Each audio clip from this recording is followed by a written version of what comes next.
Alléluia, waouh. Prions. Père Céleste, merci pour aujourd'hui et pour chaque instant précieux. Merci de nous avoir bénis en nous permettant d'être ici. Quel cadeau, Seigneur, tu nous as fait. Parle à nos cœurs pendant ces quelques instants que nous avons ensemble. Et guide-nous pour devenir des bougies dans l'obscurité. Dans ce monde obscur. Wa nouveau, Seigneur. Bénis-nous et utilise-nous puissamment. Merci pour tous les pasteurs et les leaders extraordinaires qui sont ici aujourd'hui. Merci pour les grandes œuvres que tu accomplis dans nos vies. Nous te remercions au nom de Jésus. Et tout le monde dit Amen. Que Dieu vous bénisse, vous pouvez vous asseoir. C'est une bénédiction d'être ici avec vous aujourd'hui à Windhoek.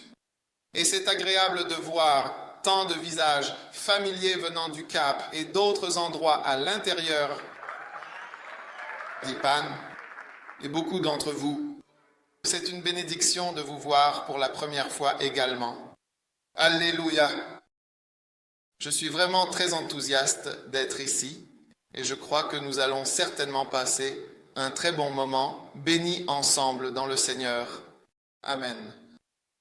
Et ceux qui sont à l'extérieur sont bénis, ceux qui ne voient pas mais croient. Alors peut-être serez-vous davantage bénis que ceux qui sont à l'intérieur. Quelle bénédiction! Alors aujourd'hui, je vais partager quelque chose avec nous tous, puis je crois que nous arriverons à la fin de notre première journée de cette conférence « Consacre-toi entièrement ». Je veux donc vous parler un peu plus de l'art d'écouter en détail. L'art d'écouter la voix de Dieu. Amen. Saint-Esprit, merci pour ta grande direction, ta conduite et ta bénédiction. Merci pour ta puissante présence. Au nom de Jésus, nous prions, Seigneur. Amen. Très bien. Alors, je veux vous parler de ce que j'appelle l'art d'écouter ou entendre la voix de Dieu. Très bien. Je crois que tout commence par le fait d'entendre la voix de Dieu. Quelque chose de très important. Nous ne sommes rien, nous sommes des êtres humains. Nos vies sont brèves. Nous apparaissons pour un court moment. Nous connaissons même le Seigneur pendant un court moment. Et puis c'est fini. Et toutes les bénédictions et tous les changements, et s'il doit jamais sortir quelque chose de bon de ta vie ou de la mienne, ce sera parce que Dieu est entré dans ta vie et t'a parlé à propos de quelque chose et tu as cru. Et donc, à partir du moment où il te parle, ta vie change de manière significative et tu commences progressivement à explorer une direction légèrement différente. Et c'est la clé maîtresse, ce qui est essentiel pour faire quoi que ce soit pour le Seigneur. Et maintenant, voici comment.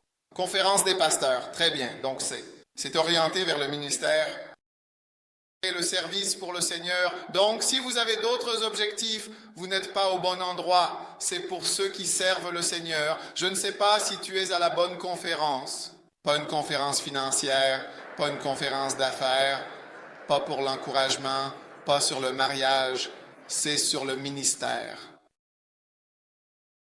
Alors vérifiez s'il est au bon endroit. Peut-être qu'il a pris le mauvais vol, c'est pourquoi quand on monte dans un avion, ils annoncent que c'est le vol pour Johannesburg, parce que parfois des gens montent dans le mauvais avion. Très bien, donc j'espère que vous êtes tous au bon endroit. D'accord. Rien de grand ou de bon ne sortira de votre vie tant que vous ne commencerez pas à entendre Dieu. Abraham n'était personne.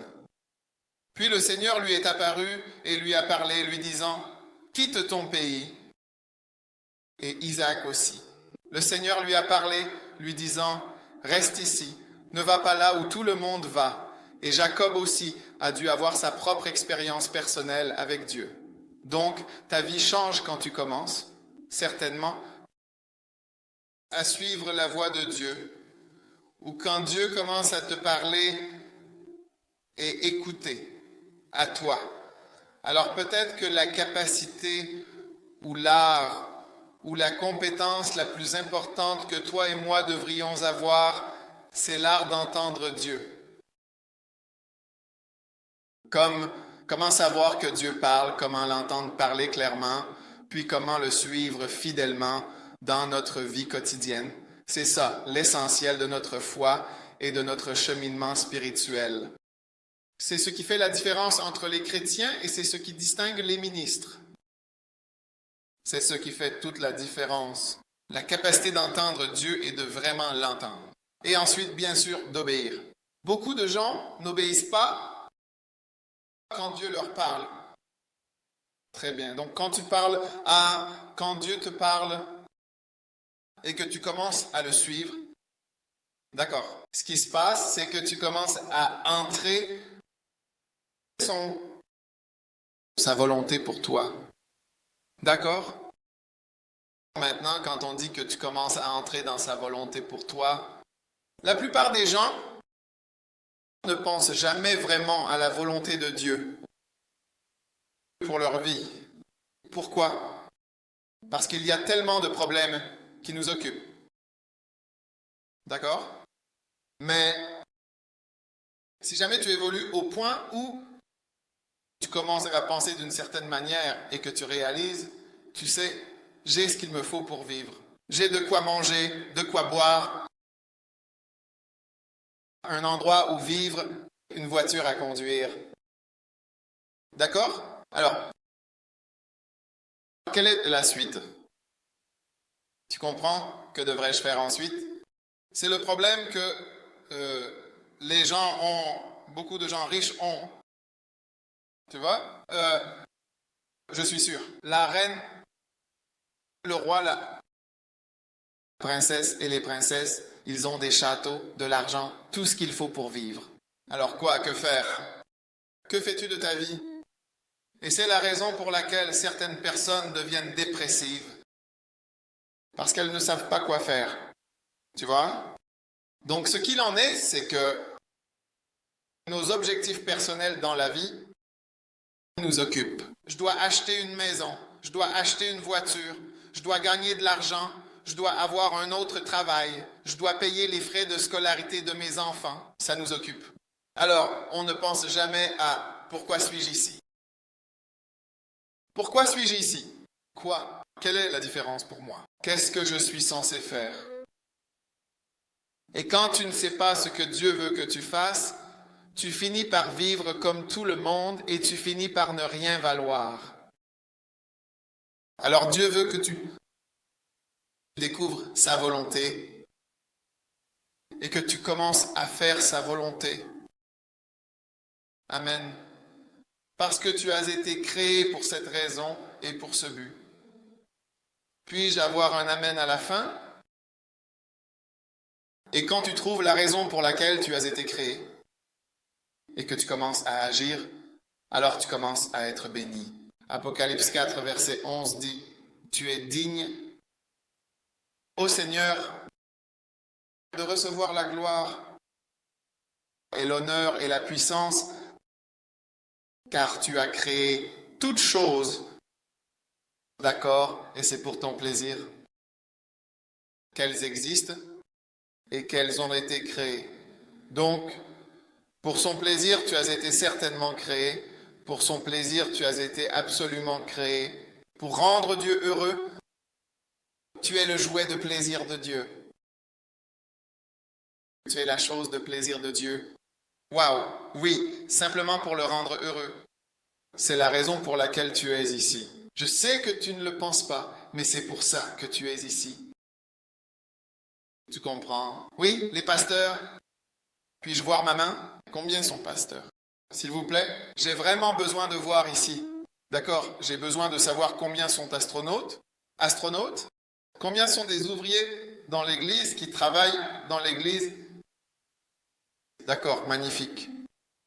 Maintenant, il est important que tu découvres le plan de Dieu pour ta vie, car tu as été créé pour son plaisir. Tu dois y croire. Tu dois croire en un Dieu très grand. Il y a un grand Dieu quelque part au-delà des étoiles. Oui, tu sais, vous avez de belles étoiles ici. En Namibie, on voit beaucoup de belles étoiles. Les étoiles, Dieu est au-delà. Lucifer a dit, je monterai au-delà, au-dessus des étoiles de Dieu. Donc Dieu est au-dessus des étoiles. Et c'est là que Lucifer voulait aller. Mais Dieu a dit, non, moi, je descends.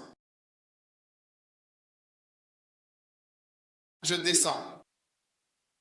Oui. Lucifer a dit, je monte. Dieu a dit, tu descends. Donc Dieu est réel. Dieu est très grand.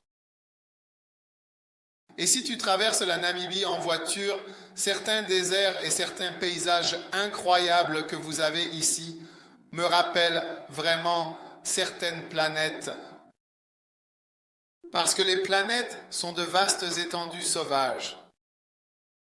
Tu sais, les déserts, il n'y a rien. Il n'y a personne, pas d'eau. Donc, vous qui êtes en Namibie, vous devriez être particulièrement conscient de Dieu. Parce que vous êtes souvent conscient, encore une fois, de la liberté des autres planètes. La Lune, Jésus. Mercure est notre roche dure, juste à côté du Soleil. Personne là-bas, rien. Où sont ces planètes? Comment peuvent-elles exister? Qui les a créées? Jésus tourne autour du Soleil en 225 jours. Nous tournons autour en 365 jours. C'est tellement parfait, ça ne change jamais. Ça n'a jamais changé. L'étoile du matin, c'est la planète Jésus. Le Soleil et la planète, c'est incroyable. Il est là depuis l'époque où la Bible a été écrite. Il continue de tourner. Toujours les mêmes choses. Dieu est tellement grand. Beaucoup de gens ont vécu sur cette terre avant nous. Tu sais, nous sommes tellement insignifiants et pourtant nous nous sentons si importants. Je ne comprends pas ça, toi, tu comprends.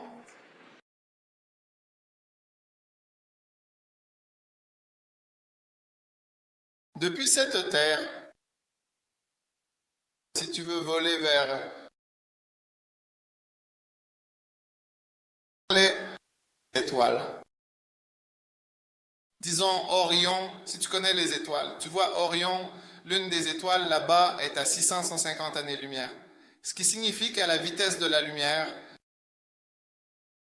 n'est-ce pas? Il te faudrait 650. Ce qui est extrêmement loin, à la vitesse de la lumière. Pas 80 km à l'heure, ni 900 km à l'heure. On parle de milliers. Donc, ce que cela signifie, c'est que chaque fois que tu vois une étoile scintiller, elle a scintillé il y a 650 ans. Et nous la voyons maintenant 650 ans plus tard. Il a fallu 650 ans pour que ce scintillement atteigne la Terre. C'est ce qu'on appelle une année-lumière. Donc 650 années-lumière. Quand tu regardes cette étoile scintiller, c'est arrivé en 19. C'est à ce moment-là qu'elle a scintillé. Elle vient juste d'arriver ici. Oui, et c'est une étoile qui n'est pas si loin, juste à 650 années-lumière, n'est-ce pas? Dieu est vraiment grand. L'étoile la plus proche en taille, est à environ 4 années-lumière, 4 à 5 années-lumière.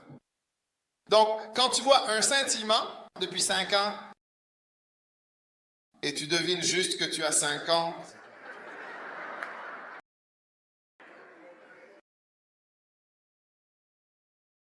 et la taille d'une étoile. Tu sais, si tu prends l'une des étoiles, comme Rigel ou Bételgeuse, le géant jaune dans Orion, tu découvres que elle est tellement grande qu'il faudrait un avion comme avec des détails supplémentaires tels que Namibian Airways ou South African Air. Il lui faudrait 1000. Tu vois ces planètes, si tu commences, tu décolles de Vinto et tu fais le tour du monde. Et tu pourras faire le tour du monde entier, d'ici jusqu'au Ghana, à New York, en Australie, et revenir en environ 24 à 36 heures, tu pourras faire le tour complet de la Terre. D'accord. Maintenant, prenons Namibian Airways pour aller à cette étoile, Bételgeuse ou Rigel, et traversons l'étoile. D'accord? Il te faudra 1200 ans pour traverser l'étoile. Avec un avion normal, tu me suis? Cela signifie que tu vivras, tu auras des enfants à bord, tes enfants auront d'autres enfants, tu auras des enfants, encore plus d'enfants, tu donneras naissance. Juste pour traverser une étoile, un seul pas. Dans les cieux, ce sont, je veux dire, les étoiles de Dieu. Tu donneras naissance, tes enfants mourront, ils se désintégreront, ils deviendront poussière, ils les donneront un autre groupe, puis le suivant, puis encore un autre. Environ 10 à 15 générations. Oui. Juste avant que tu n'aies traversé lentement la surface d'une seule étoile. C'est à quel point les étoiles sont grandes. Ce sont des calculs scientifiques. Cela montre l'immensité de l'eau. Et ça, c'est une seule étoile. Et il y en a des millions. Alors, d'où viennent-elles? Qui les a créées? Et regarde la Terre entière qui paraît maintenant toute petite.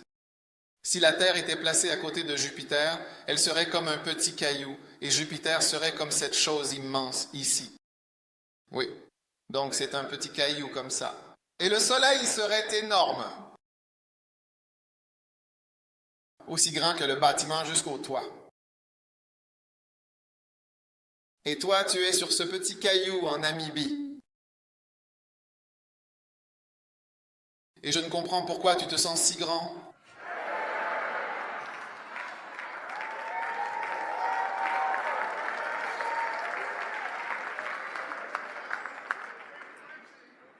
Alors, l'idée principale, c'est que Dieu est très grand. Et nous devons le chercher et découvrir pourquoi il nous a créés et ce que nous faisons ici. Et quand nous faisons cela, nous pouvons trouver un sens à notre vie. Sinon, notre vie n'a aucun sens. Ta vie n'a aucun sens sans Dieu, sans que Dieu te dise quoi faire. Ta vie n'a aucun sens. Il n'y a rien à faire. Manger, vivre, dormir, avoir des enfants. Quelle est la différence entre toi et un buffle?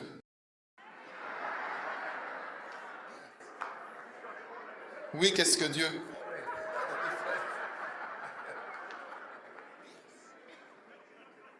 À voir avec ça. À quoi sert ta vie? Pourquoi es-tu ici? Pourquoi Dieu te garde-t-il en vie? Qu'est-ce que Dieu attend de toi? Et je crois que Dieu veut que tu sois dans sa volonté et que tu fasses sa volonté. Et quand nous découvrons sa volonté, nous commençons à bien faire dans la vie. Amen. Donc, la volonté de Dieu, c'est ce que nous cherchons. Et je veux simplement vous montrer quelques éléments concernant la volonté de Dieu. Très bien. Et l'un des aspects est que la volonté de Dieu est mystérieuse. Amen. Éphésiens chapitre 1, verset 9. La volonté mystérieuse de Dieu. La volonté de Dieu est mystérieuse. Éphésiens 1, verset 9. Il est écrit, il nous a fait connaître le mystère de sa volonté, selon le bon plaisir qu'il avait formé en lui-même, à son gré, selon Éphésiens 1, verset 9. Donc sa volonté est un mystère. En d'autres termes, sa volonté n'est pas si facile à percevoir ou à comprendre. C'est un mystère. Alors, si tu veux être dans la volonté de Dieu, tu dois être prêt à être un enquêteur. Tu dois être un détective, tu dois être un chercheur, tu dois être un découvreur. Tu dois être quelqu'un qui poursuit la connaissance de sa volonté, car sa volonté est mystérieuse. Regardez-moi debout ici, en train de prêcher à Windhoek aujourd'hui, c'est un mystère. C'est mystérieux. Que je sois ici et que vous soyez ici, c'est un mystère. Les desseins et les plans de Dieu sont très mystiques. On ne sait jamais exactement ce qu'il prépare, ce qu'il va vraiment faire. Oui. Et donc, si tu pars simplement du principe que tes voix sont ses voix, alors tu vas faire une grosse erreur en travaillant avec Dieu. Tes voix ne sont pas ses voix. Ésaïe 55. Ça vaut la peine d'y jeter un œil. Ésaïe 55. Magnifique. Verset 11. Pas le verset 11, le verset 7, le verset 8. Car mes pensées ne sont pas vos pensées. Et vos voix ne sont pas mes voix. Amen. Et vos voix ne sont pas mes voix, dit le Seigneur. Et il y a le verset 9 pour nous. Les cieux, d'accord, sont plus élevés que la terre. Ainsi, mes voix sont plus élevées que vos voix. Mes voix sont bien plus élevées que vos voix. Et mes pensées sont bien plus élevées que vos pensées. Je veux dire, les voix de Dieu sont radicalement différentes des nôtres. Et à cause de cela, en toute honnêteté, sa volonté est vraiment très mystérieuse, si mystérieuse pour nous. Mais à partir de cette conférence, tu vas devenir un chercheur, un explorateur, un découvreur de la volonté de Dieu pour ta vie, pour ma vie. Alléluia. Donc, mes pensées ne sont pas vos pensées. Alors ne suppose jamais que tes pensées sont les siennes. Et ne suppose jamais que tes voix sont les siennes. Ne suppose rien. Car au verset 9, comme les cieux sont bien plus élevés que la terre, certainement, verset 9, ainsi mes voix sont en effet plus élevées que les tiennes. Tes voix et mes pensées sont plus élevées que tes pensées. Donc Dieu a des pensées, Dieu a des idées, mais ce ne sont pas tes idées. Elles ne viennent pas de tes idées naturelles. Et c'est ton devoir de rechercher ces pensées et ces voix pour ta vie. Et lorsque tu fais cela, ta vie commence à changer. Maintenant, regarde quelques-uns des mystères fascinants.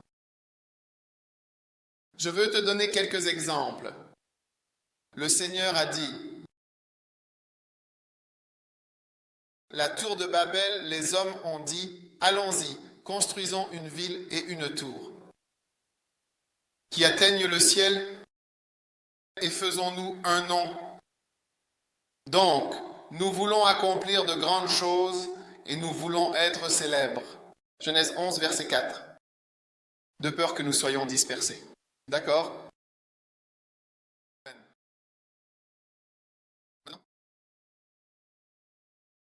C'est la volonté des êtres humains. Construisons ensemble une ville et une tour dont le sommet atteindra le ciel. Ensemble encore. Et faisons-nous un grand nom.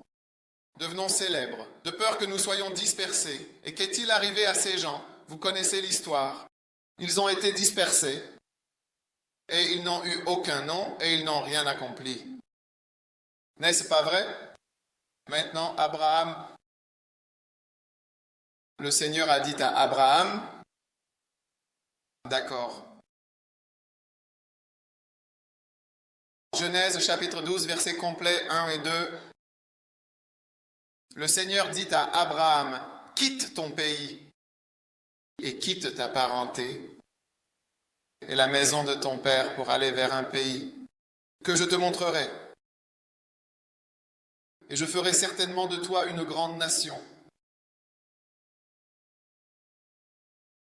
Je ferai de toi une grande nation. Tu deviendras une grande nation. Et je rendrai ton nom grand. Un grand nom est donné par Dieu, non par tes propres efforts. Et tu seras une bénédiction. Ainsi, les objectifs des hommes de Babel n'ont pas été atteints. en cherchant à avoir un grand nom. Ils n'ont pas eu un grand nom, car personne ne veut vraiment être appelé Babel quand on sort de Babel. Non, non. Comment as-tu fait? Mais quand tu entends Abraham, tant de gens s'appellent Abraham. Connais-tu quelqu'un qui s'appelle Abraham? Tu en connais? Mon neveu s'appelle Abraham.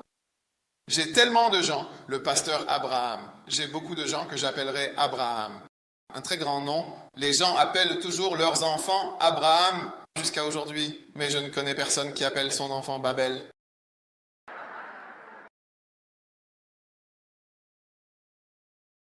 Tu vois que ne pas chercher à avoir un grand nom sans chercher à obtenir un grand nom, à donner un grand nom. Ne pas chercher à avoir un grand nom lui a permis d'en avoir un. Et chercher à avoir un grand nom a fait que les gens ne veulent pas être associés à toi.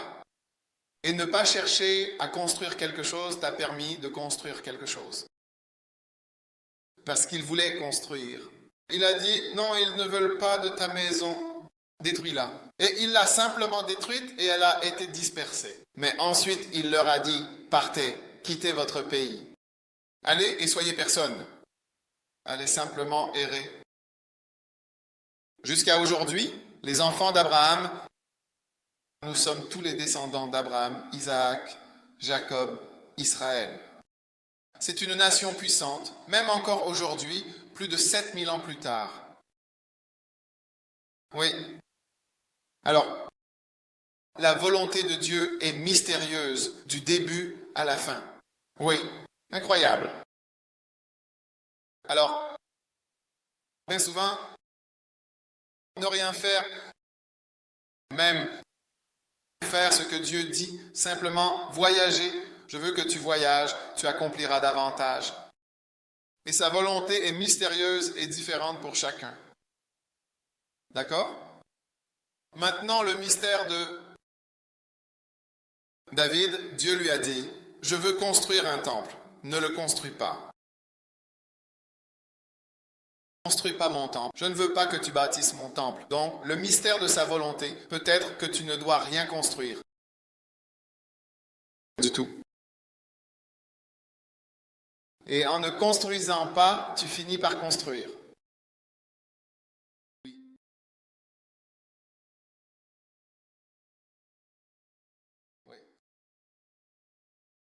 Cela peut être sa volonté. C'était la volonté de David. Le mystère des volontés. Je veux construire une maison pour moi-même. Dieu lui a dit que c'était bien, que cela venait de ton cœur. Ne la construis pas. Tu as bien fait que cela soit dans ton cœur. Ne le touche pas. Ne touche pas à ce projet.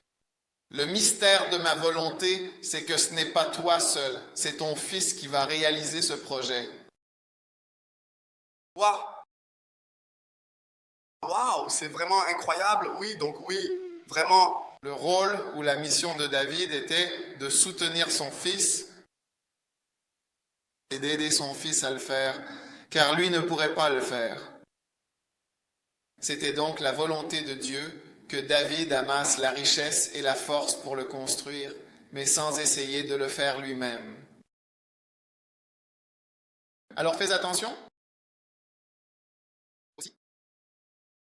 Un autre mystère dans le ministère de Jésus, je vous montre simplement quelques-uns des mystères. Vous savez, une fois, une femme était venue voir Jésus et elle a dit qu'elle était de la tribu syro-phénicienne. Elle a dit, je veux que tu guérisses mon enfant. Et Jésus a répondu, je ne suis pas venu pour donner le pain des enfants aux chiens. Et la femme a dit, oui, je suis un chien, mais même les chiens ont quelque chose à manger. Alors, s'il te plaît, bénis-moi. Elle ne s'est pas fâchée, comme certains d'entre vous l'auraient été offensés. Et aurait dit, ce pasteur, il nous a traités de chiens, il a dit que vous étiez des chiens, et ainsi de suite. Non, elle a dit, pas que nous soyons des chiens, mais je dois être béni. Bénis-moi maintenant, et tu pourras bénir un autre. Alléluia.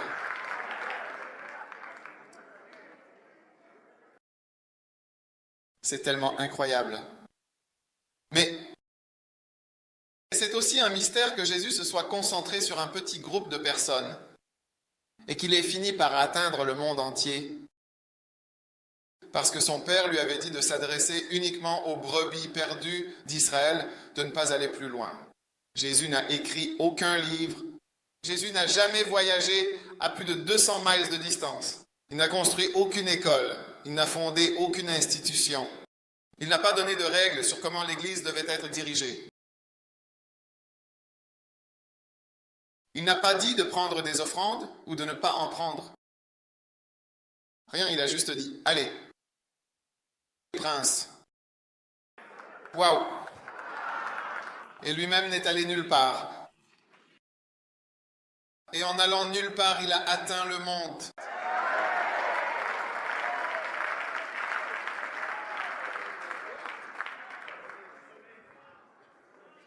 C'est mystérieux.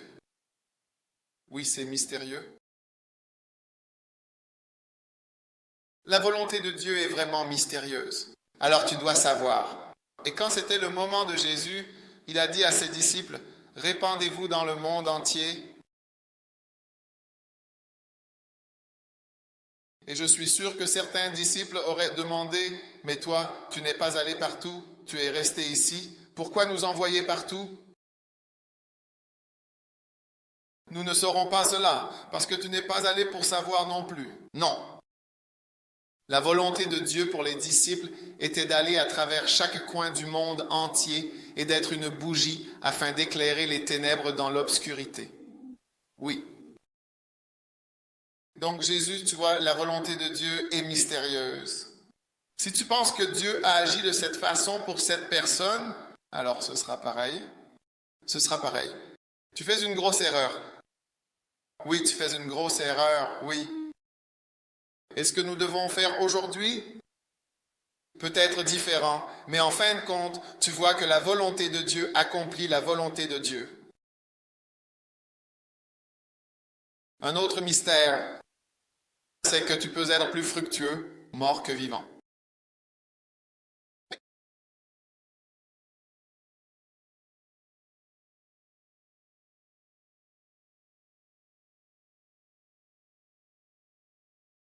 C'est mystérieux. Je n'ai pas écrit la Bible.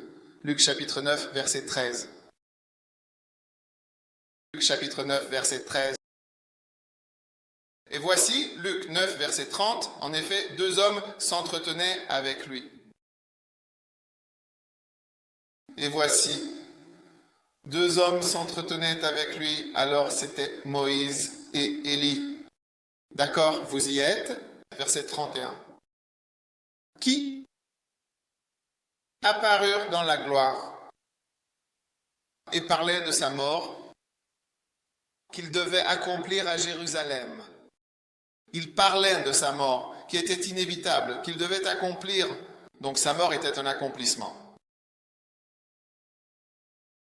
Oui, sa mort était un accomplissement. Alors ta mort peut être un accomplissement.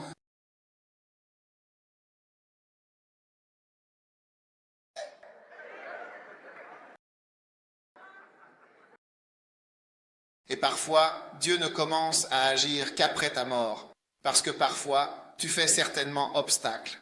Oui.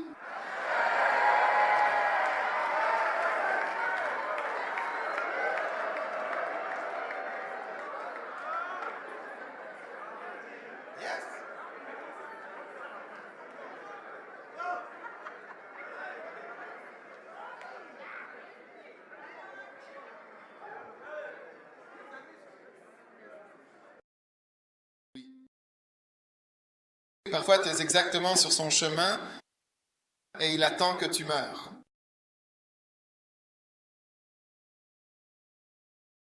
Or, après la mort de Moïse, le serviteur du Seigneur, il arriva que le Seigneur parla à Josué, fils de l'homme, ministre de Moïse, en disant, « Voici ses premiers mots.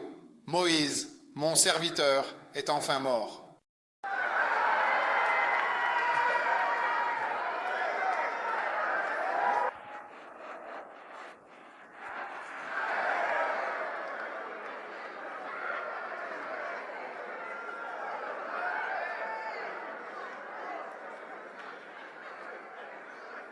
Voici Moïse, en effet, mon serviteur est mort. Est enfin hors du chemin,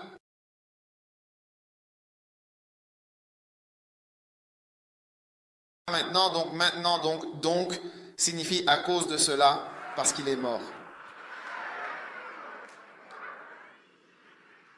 Lève-toi et traverse ce Jourdain avec tout ce peuple. Chaque fois que je vais en Israël, l'une des choses que j'aime absolument montrer aux gens, c'est, vous savez, quand on va soit à Jéricho, soit près de Jéricho, c'est certainement la montagne que Moïse a gravie et d'où il a eu la vision. C'est toute une chaîne comme ça. On voit que Moïse est monté sur cette chaîne. De là, il voyait tout Israël. Et il devait seulement voir, mais pas entrer. Oui, et voyez, c'est cela que... D'accord. Tu vois maintenant, va dormir.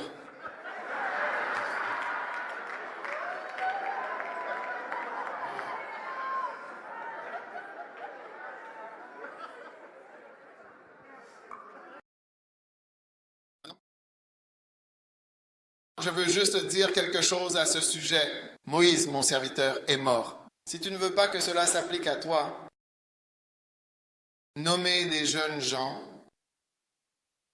et donnez-leur le pouvoir d'être responsables et qu'il y ait de nouveaux pasteurs et des jeunes, des pasteurs dévoués et engagés dans les églises afin que Dieu n'ait pas à intervenir.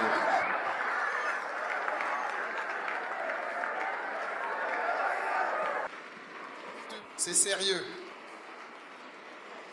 Parce que une fois que l'Église fonctionne et que les jeunes ont aussi pris le relais, alors il n'y a plus besoin que vous mouriez. Mais si vous êtes comme un grand homme qui bloque le chemin, il a dit, enlevons ce gars-là.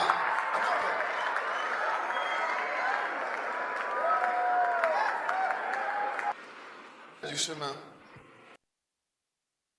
Car il est mort.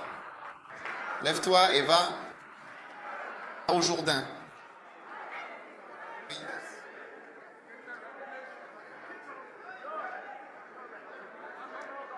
Quand tu vas dans certaines églises aujourd'hui, tu vois que ce sont des personnes âgées qui sont les principales figures.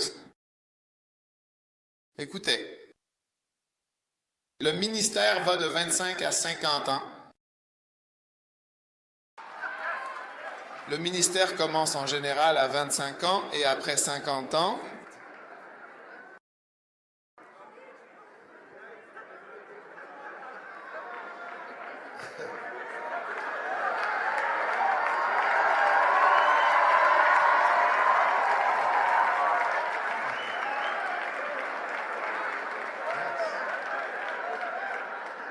Nombre, chapitre 4, verset 3.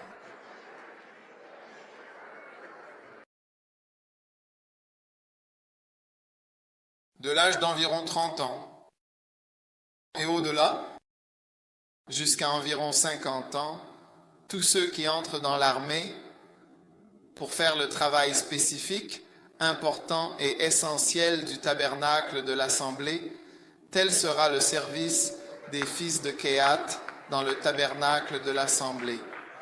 Concernant les choses très saintes, Nombre chapitre 8. Et l'Éternel parla à Moïse, verset 23. Nombre 8, verset 23. Alors l'Éternel parla à Moïse et lui dit en disant, voici ce qui concerne les Lévites, prêtres, nous tous qui sommes prêtres. D'accord, à partir de l'âge de 25 ans et au-delà, ils entreront pour faire le service du tabernacle de l'assemblée. Le verset suivant. Maintenant, dès 50 ans, ils cesseront de faire le service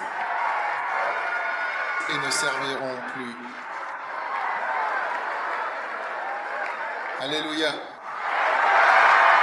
Donc, si vous avez environ 50 ans, vous êtes à la retraite, je vous le dis.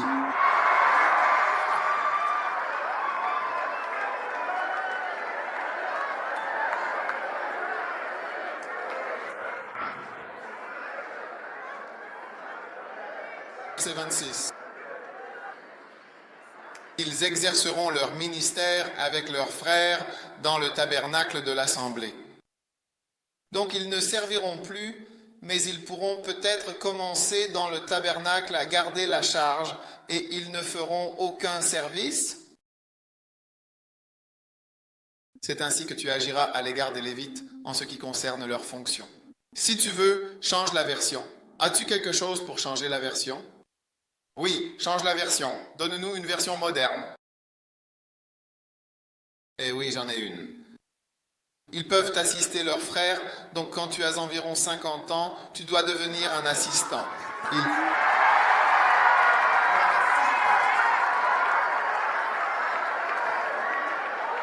assisteront leurs frères dans l'accomplissement de leurs tâches et responsabilités dans la tente d'assignation.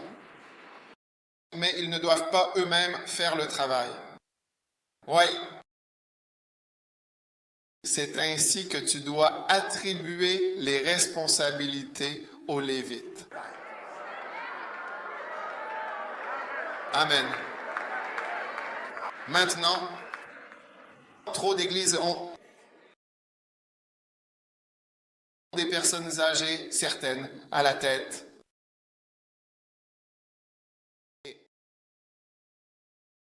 C'est un signe de la mort de l'Église.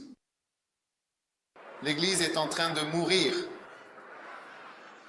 Ce n'est pas que nous n'avons pas besoin des personnes âgées. Toutes les personnes sont nécessaires.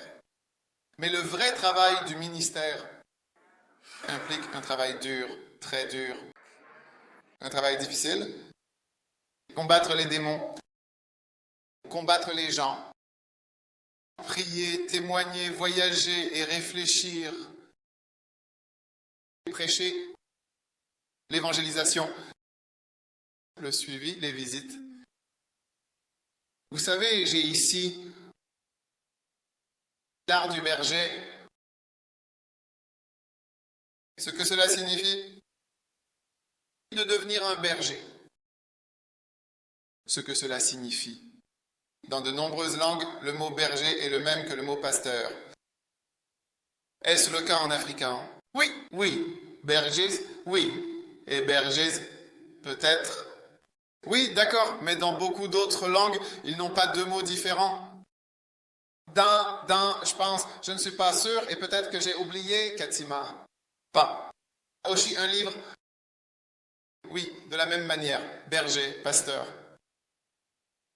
Swahili, Yoruba, au Nigeria, c'est pareil, l'art du pastorat. Ou celui-ci s'intitule « Transformer votre ministère pastoral ». Alors, vous voyez, quand je suis devenu pasteur, ce qui s'est passé, c'est que je travaillais comme médecin. D'accord? Et en tant que médecin, le lundi, j'avais ce qu'on appelle les grandes tournées de service. Les grandes tournées de service, c'est-à-dire que nous faisions le tour du service avec tout le personnel, les infirmières, les médecins, de patient en patient. Cela prenait toute la journée. Le mardi, nous avions ce qu'on appelait la petite chirurgie. Petite. Cela signifie qu'on opérait sur de petits cas comme des grosseurs. Des grosseurs, des bosses et ce genre de choses. Cela prend 30 minutes, 45 minutes et c'est terminé. D'accord. Ensuite, le mercredi, nous avions une consultation. Le jour de la consultation. Ce que nous appelons l'OPD ou le service des consultations externes. Vous voyez, les patients viennent de l'extérieur. Qu'y a-t-il ici? Docteur, qu'est-ce qui ne va pas chez vous? J'ai des éruptions, ma peau, mon dos, différentes choses. Donc, nous faisons ça le mercredi, puis le jeudi. Nous avons la chirurgie majeure. Celle-là, chaque opération peut durer 3, 4, 5 heures. Donc, on ne peut faire qu'un seul cas. Le jeudi puis le vendredi, nous sommes de garde pour les urgences, c'est-à-dire 24 heures jusqu'au samedi. Donc, en fait, du lundi au samedi, je savais ce que je faisais en tant que médecin. Vous êtes là, d'accord? Très bien. Également, je suis content que vous soyez là maintenant, quand je suis devenu pasteur. La question était, maintenant, aujourd'hui, lundi, que vais-je faire? Mardi, que vais-je faire? Mercredi, que vais-je faire jeudi? Que vais-je faire vendredi? Que vais-je faire samedi? Et beaucoup de pasteurs ne savent pas quoi faire. Ils pensent qu'être pasteur, c'est parfois avoir une mallette et une carte de visite et, vous savez, se promener un peu partout. La vie d'un pasteur est différente maintenant. J'ai été médecin et pasteur et je peux vous dire qu'être pasteur est 100 fois plus difficile qu'être médecin. Oui, je suis les deux. Donc je peux parler avec assurance et autorité. Oui, je suis les deux. Je suis médecin et je suis pasteur. Oui, donc je peux dire que c'est plus difficile. Être pasteur, une bonne personne et engagé dans le ministère prend plus de place dans votre vie. Alors dans ces livres, Dieu m'a montré ce que cela implique d'être pasteur. Ce qu'il faut faire le lundi, mardi, mercredi, jeudi, vendredi, samedi, dimanche. Oui, et la formule est invisible. Le livre est divisé en 3-4 parties. P, V, C, I, prière. Visite, conseil, interaction. C'est une formule générale de ce qu'il faut faire. P signifie prière. Les premiers pasteurs dans la Bible, Actes 6-4, disent que nous ne ferons pas le service aux tables, mais que nous nous consacrerons à la prière. Donc les tout premiers pasteurs ont appris à prier et ils passaient du temps à prier. Maintenant, il faut de l'énergie pour prier. J'ai dit, je ne peux pas tenir plus de 20 minutes. Et j'ai dit, ouais. Donc je n'ai rien dit, mais je pouvais voir à sa poitrine était en train de lâcher. Parce que le travail d'église est un travail spirituel. Oui, c'est vrai, les gens, il faut de l'esprit pour sauver les gens de la drogue, de la méchanceté. Et tu vois, quand il n'y a plus de puissance, les jeunes ne peuvent pas être sauvés. Seule l'énergie des personnes âgées a diminué. Et ce n'est pas étonnant qu'ils aient des érections le matin. Seules ces personnes peuvent rester, même à l'église, à un certain moment. Ce sont ces personnes qui peuvent sauver. Mais ceux qui ont de l'énergie et de la vie en eux et qui veulent boire, fumer et se droguer, ils ont besoin de puissance spirituelle pour servir de telles personnes. Oui, les gens ne changeront jamais. Les jeunes ne changeront pas. Oui, regarde les jeunes qui ont de l'énergie pour la drogue, pour se battre, pour tuer ou tirer, pour faire toutes sortes de mauvaises choses, voler, violer, avoir des relations sexuelles. Il faut de la puissance contre la puissance. La Bible dit, je te donne la puissance contre la puissance.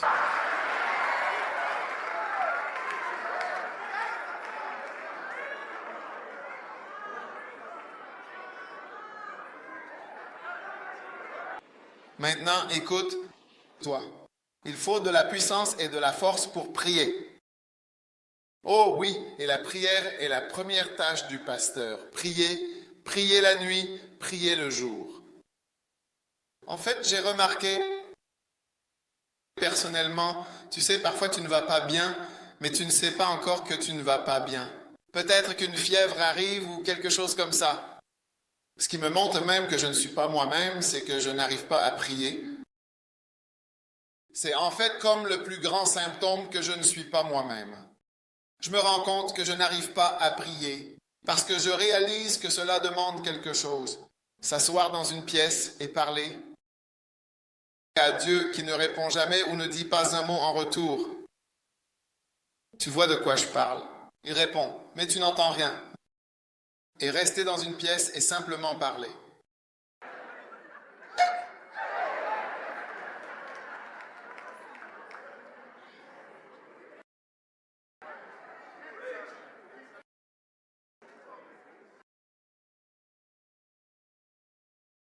S'asseoir à un endroit comme un café ou un parc, ou se déplacer lentement d'un coin à l'autre pendant 3 heures, voire même 4 heures, pour lier des moments.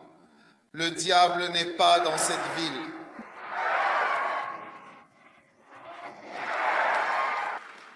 Cela demande de l'énergie et de la force. C'est pour cela qu'il a dit qu'à partir de 50 ans, il faut simplement accepter qu'on vous a demandé et laisser les jeunes entrer en scène et commencer à attendre le monde.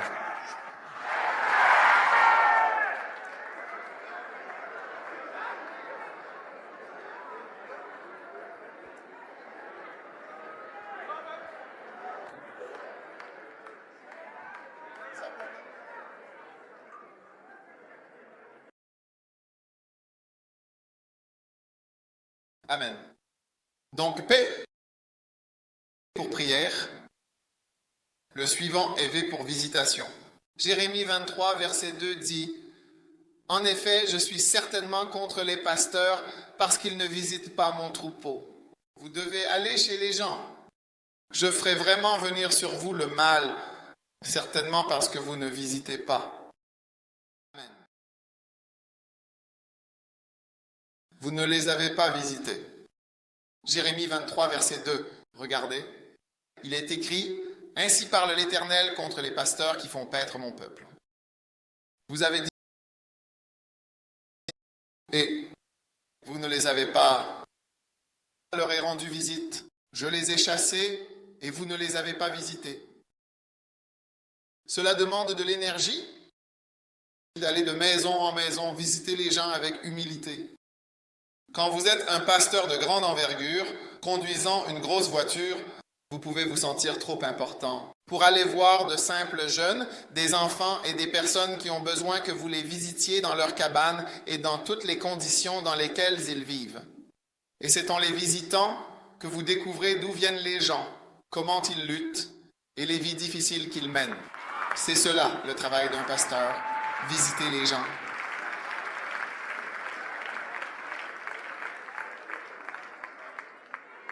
Et quand vous êtes trop âgé pour ce genre d'activité, vous le comprenez. Alors vous réalisez que vous avez arrêté de le faire et vous devenez comme un pasteur exécutif, attendant simplement que les gens viennent à vous alors que les gens ne peuvent plus venir. Oui, non, de nouvelles personnes naissent tout le temps, tout le temps. Il y a 20 ans, ceux qui sont nés il y a 20 ans ont maintenant 20 ans. Ceux qui sont nés il y a 15 ans ont maintenant 15 ans. Et ils veulent tous, ils ont besoin de pasteurs amoureux, bergers, personnes qui prennent soin d'eux. Et Dieu veut que des gens rendent visite à ces personnes. Alors, c'est conseil, enseignement. Le conseil, c'est de l'enseignement. Ils ont dit dans Actes 6.4, « Nous nous consacrerons à la prière et au ministère de la parole. Prêcher demande de l'énergie. » Quelle énergie? L'énergie de recevoir la parole, d'écouter la prédication, d'apprendre à prêcher et de prêcher plus longtemps. Ces messages de 30 minutes, nous avons de nos jours quand quelqu'un va dans une église pour une collation de 30 minutes. Je n'y crois pas. C'est une idée absurde qui est venue pour gâcher l'église. Oui, la parole de Dieu, au commencement, était la parole. La parole était Dieu. La parole était Dieu. La parole de Dieu est la lumière du monde. Ce petit sermon court, je ne sais pas d'où on l'a sorti. Je ne veux pas citer de nom, mais je pense que ça vient d'un pays dont le nom commence par un A.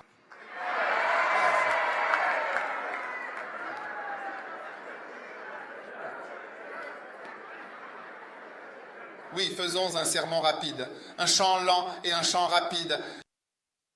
Et puis commençons l'église exactement à l'heure et finissons exactement.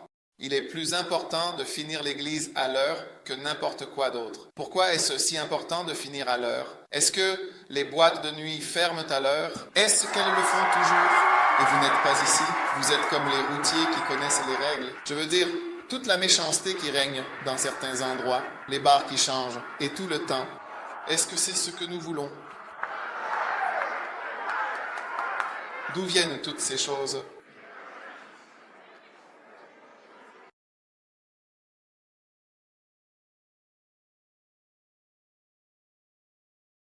Beaucoup d'entre nous ont avalé des absurdités venues de l'étranger en matière de travail d'église. Dieu ne peut jamais être mis de côté. Et quand on minimise sa parole, l'Église diminue. Parce que nous ne sommes rien, nous n'avons rien. Il n'y a que sa parole, sa révélation. Nous devons prêcher et enseigner pendant des heures à notre peuple. Oui, ce sont ceux qui restent longtemps auprès du vin qui sont touchés et qui l'emportent.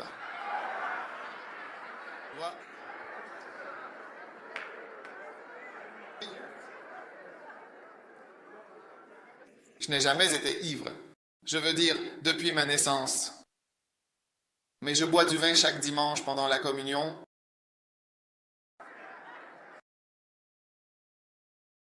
En arrivant, je prends la communion, mon vin.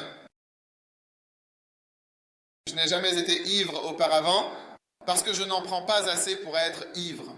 Une petite chose comme ça ne peut pas me rendre ivre. Je ne pense pas. Peut-être tu peux me conseiller, ceux-là vous en France.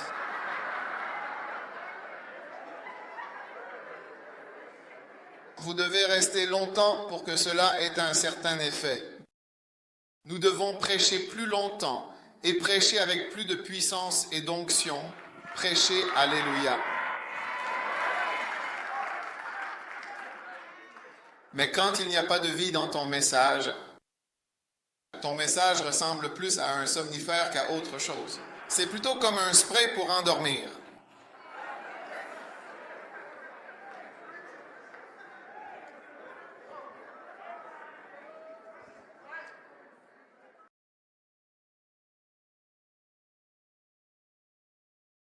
Tu vois, un jour des voleurs sont venus chez l'un de mes amis, chez un parent. Ils ont juste dormi, puis se sont réveillés. Et quand ils se sont réveillés, la maison avait été cambriolée. Oui, rien. Ils n'ont pas cambriolé. Ils ont dormi profondément paisibles.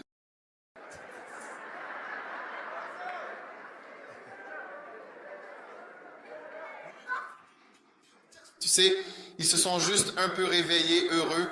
Des gens étaient venus et avaient tout fait. Et ils ont réalisé que quelqu'un leur avait apporté une sorte de spray ou quelque chose de direct.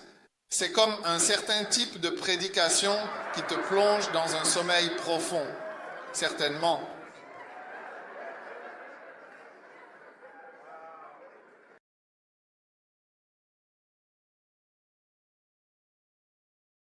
Et quand tu approches de la cinquantaine, tu vois que tu te fatigues de plus en plus de prêcher longtemps. C'est comme si tu devais parfois un peu ralentir, parler doucement. Parce que tu es maintenant un homme plus âgé, tu dois prendre ton temps. Nous espérons que les gens écoutent tes paroles. Tu ne peux plus crier. Parfois, on a besoin de crier. À quoi sert la capacité de crier si tu ne l'utilises pas? Pourquoi Dieu t'a donné crier? Utilisez. Alors, écoute. PVCI. I, c'est l'interaction. Je suis le bon berger. Je connais mes brebis. Un pasteur n'est pas un premier ministre. Il ne vient pas et ne repart pas dans une voiture de fonction. Personne ne peut lui parler, personne ne peut le voir. Il ne parle pas au peuple. Il n'est pas ami avec le peuple. Il n'est pas proche du peuple. Le peuple n'est pas proche de lui. Un pasteur ou PM?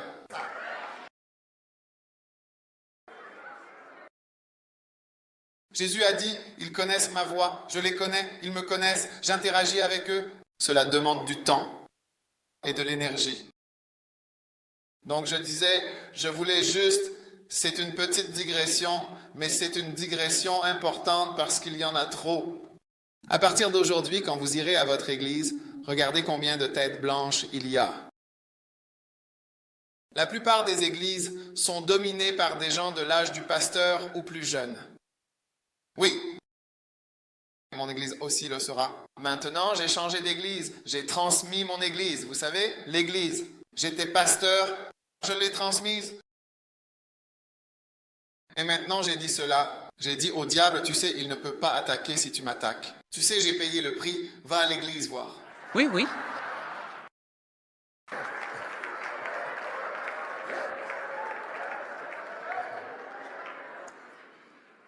Considère-toi comme inutile pour que l'ennemi ait même envie de s'en prendre à toi.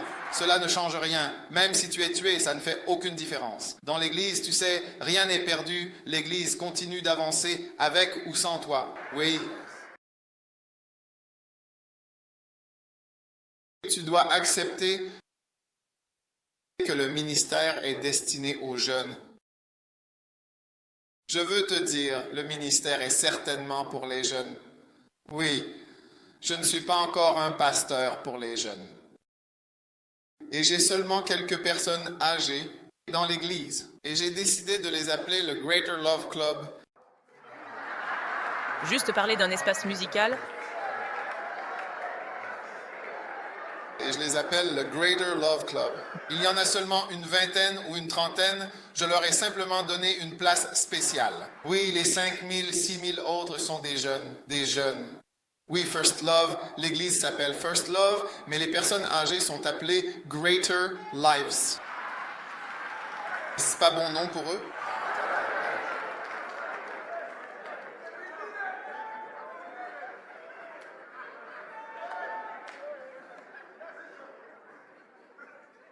Donc le mystère de la volonté de Dieu est mystérieuse. Et l'un des mystères de la volonté de Dieu, c'est que la prière est quelque chose que l'on pense ne rien accomplir. Mais elle accomplit énormément. Si tu te demandes même à quoi ça sert, mais ça fait beaucoup. Oui, et je vous le dis, plus vous avez de jeunes dans votre église, plus cela montre qu'il y a de puissance dans votre église. C'est logique, car les jeunes sont plus difficiles à convertir. Oui, c'est vrai, ils sont très sexy. Tu comprends, fille sexy? C'est un mot que tu peux vérifier, même s'il n'est pas dans ton lexique. Informe qu'un nouveau mot a été trouvé, royaume sexy. Ils ont de la vie en eux. Chez les enfants ici. Depuis 5 ans, ils courent partout ici. Il y a de l'énergie. Et cette énergie diminue. Et il faut de l'énergie pour le ministère. Oui, tu m'écoutes, s'il te plaît. Donc le mystère, revenons-y. Je n'ai pas oublié de quoi je parle. Je prêche, ou plutôt, je parle longuement sur l'art d'écouter. Et je parle de la volonté de Dieu.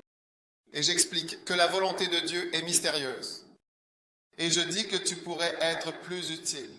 Mystérieusement, si tu es hors du chemin, et je te donne simplement un conseil. Ce conseil, c'est que si tu ne veux pas que Dieu te mette de côté, mets-toi de côté toi-même. Et laisse des jeunes entrer et prendre pratiquement la relève de l'Église et permets-leur de devenir pasteurs pendant que tu es encore en vie. Et regarde-les se développer pendant que tu es encore en vie. Corrige-les pendant que tu es encore en vie et encourage-les pendant que tu es encore en vie. Et laisse-les prêcher pendant que tu es là. Et laisse-les prendre des décisions pendant que tu es là. Et il ne sera pas nécessaire que tu meures en disant « Oh, je peux vous diriger ici. » Problème. Alléluia. Amen. Un autre mystère est le mystère selon lequel perdre peut mener à gagner. C'est un phénomène fascinant et complexe qui montre comment les paradoxes de la vie peuvent se manifester de manière inattendue. Mystère. Matthieu 16, verset 25, est un autre mystère de la volonté de Dieu. Matthieu 16, 25. Que dit-il? Celui qui voudra sauver sa vie la perdra. Et quiconque perdra sa vie à cause de moi la retrouvera sans aucun doute. Perdre. Très important. J'ai un livre, je crois, qui s'intitule « Perdre, souffrir, se sacrifier et mourir ». Quelque part ici, trouvé.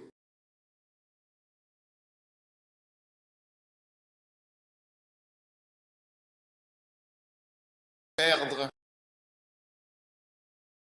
sacrifier, souffrir et se sacrifier et mourir est un mystère. C'est l'un des mystères. de la volonté de Dieu. Que Dieu veut que nous développions jusqu'au point où nous en venons à accepter le mystère de sa volonté, afin de mieux comprendre et apprécier ce mystère divin qui nous est révélé, le mystère de sa volonté. Et l'un des mystères, c'est ce verset. Quiconque, c'est en fait le premier de ces 4 mystères. Quiconque perdra sa vie la retrouvera. Maintenant, sans perdre quelque chose, tu ne deviendras jamais ce que Dieu veut que tu deviennes. Oui, oui.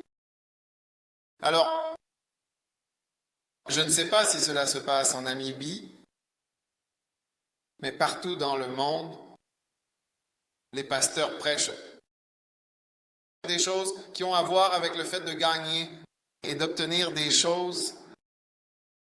Est-ce que vous avez ça ici? Est-ce que vous avez ça ici? Oui. Amen. Alléluia. Les pasteurs prêchent sur le fait d'avoir des voitures, d'avoir des maisons, ainsi que d'autres choses, d'avoir de l'argent. On peut le deviner à partir des titres des prédications. Comment avoir l'abondance sans limite? Comment gagner son premier million de dollars? Comment réussir avec quoi? Le succès sans larmes.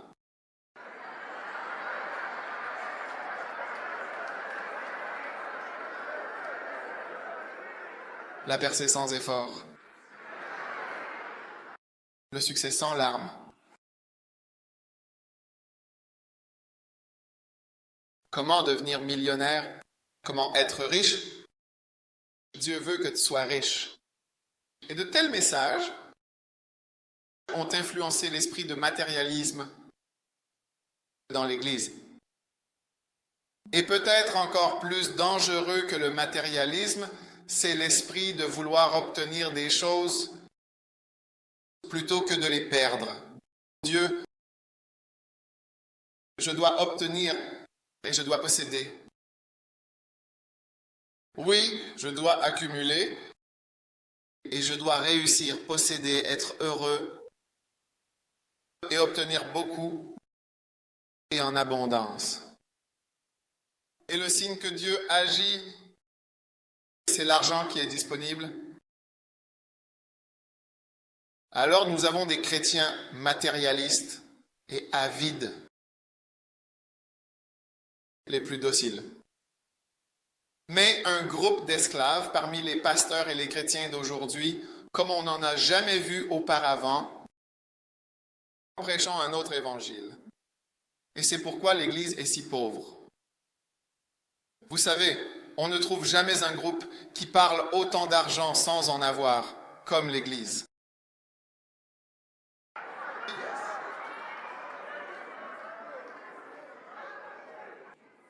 Chaque sujet. Si vous regardez la télévision chrétienne, vous les entendez fréquemment parler d'argent ou lever des fonds pour quelque chose, et souvent, tout le temps. En fait, c'est ce qui m'a poussé, je les remercie d'ailleurs, parce qu'un jour, je regardais et j'ai eu envie de critiquer, mais le Seigneur m'a dit, non, tais-toi. Ne critique pas, détourne-toi simplement. Et j'ai changé pour des cliniques vétérinaires et j'ai commencé à regarder National Geographic.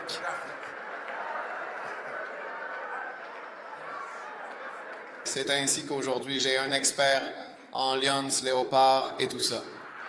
C'est à cause de ce genre de prédication que je me suis détourné de la télévision chrétienne. Je ne veux parler de personne. Ouais, je ne veux parler de personne. Mais on ne peut s'empêcher de se demander en réalité quel genre de prédication a lieu aujourd'hui. Et je vous le dis, cela affaiblit l'Église. Oui. Philippiens chapitre 3, verset 8. Avant que nous partions d'ici, je prends mon temps Philippiens chapitre 3 et verset 8, il est écrit, oui, sans aucun doute. Sans doute. Je regarde toute chose comme une perte. À cause de l'excellence de la connaissance de Jésus-Christ, mon Seigneur. À cause de lui, j'ai accepté de tout perdre et je les regarde. Comme de la boue, je considère les choses que j'ai perdues comme de la boue. Il y a des gens qui perdent des choses et se plaignent. Tu sais ce que j'ai enduré? J'ai souffert pour servir le Seigneur. Tais-toi. Tais-toi. Arrête de te plaindre et de gémir. Tu es censé considérer les choses que tu as perdues comme de la boue. Oui. Oui. Pas les considérer comme si tu avais perdu quelque chose de merveilleux, pauvre de moi. Oh mon Dieu, tu es un imbécile. Je ne l'ai pas dit, mais tu es un imbécile. Se plaindre et gémir n'est pas la volonté de Dieu. Oui, Philippiens 2, 14. Faites toutes choses sans murmure ni plainte, perdre, souffrir, se sacrifier et mourir. Ne te plains pas, Amen. Tu sais, l'un de mes pasteurs, il y a quelques années, je l'ai appelé et je lui ai dit, il vivait à Londres, je l'ai appelé et je lui ai dit, je t'envoie comme missionnaire en Afrique du Sud. Il a dit, waouh, parce qu'il s'approchait toujours de moi, il venait toujours près de moi.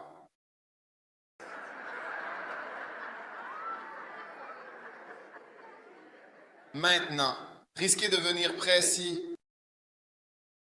Un jour, j'avais 2 femmes dans notre église. Tu sais, elles conseillaient leurs maris parce que leurs maris sont de grands hommes d'affaires. Et elles discutaient en disant, elles ne veulent pas que leur mari soit proche de moi, parce que si leur mari se rapproche de moi, ils pourraient décider de tout sacrifier pour Jésus. Alors, elles essayaient d'empêcher leur mari de se rapprocher de moi. De toute façon, revenons à ce gars. Donc ce gars s'est approché de moi et je lui ai dit, je t'envoie en mission en Afrique du Sud. Waouh, après ça, je ne l'ai plus revu. Faites attention aux gens invisibles, vous ne voyez plus, ils ont disparu. Puis entendu dire il a fait un voyage en Afrique du Sud, inspiré la main, et à son retour, il a disparu encore plus profondément.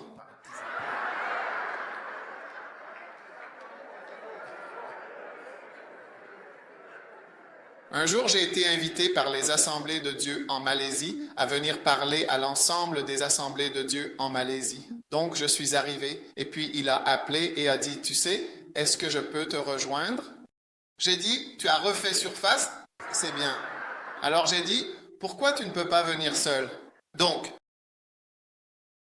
comme Kuala Lumpur et la conférence se déroulaient juste à l'extérieur de Kuala Lumpur, nous avons pris la route. Et cela se passait dans un complexe, un resort de golf. Donc je prêchais pendant la journée, tu sais, le soir on dînait, etc.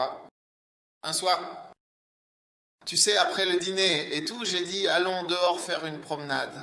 Il était seul avec moi, donc j'étais avec lui.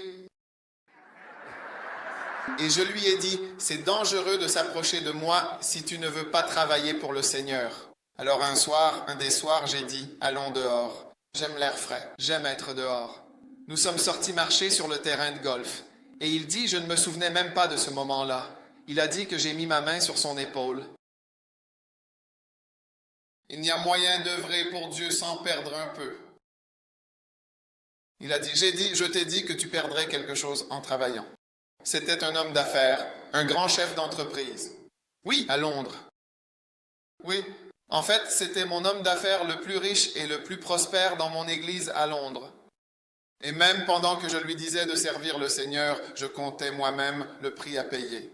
Parce qu'il semait dans ma vie, il me faisait des offrandes puissantes. Et je savais qu'en l'envoyant en mission, c'est la fin de ces choses. Alors je lui ai dit, tu sais, tu devras perdre quelque chose, tu le devras.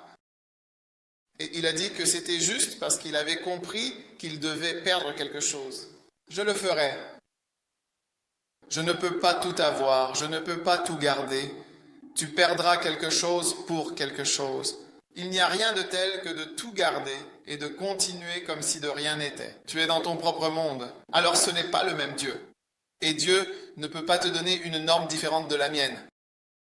Parce que tout ce qu'on fera, Dieu, pourquoi lui as-tu permis de garder sa veste et pas moi?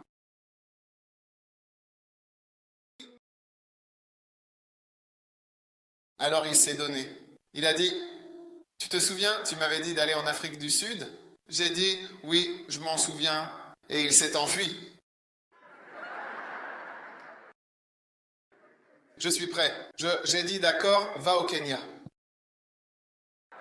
Oui.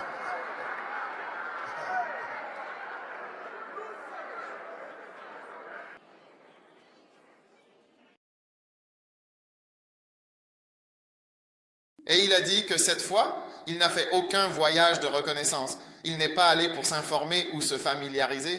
Il y est juste allé sans chercher à savoir quoi que ce soit. Il est allé au Kenya. Et aujourd'hui, il construit tellement d'églises, je crois, la cathédrale Faith Fifth. Construit des églises, tellement de Kenyans.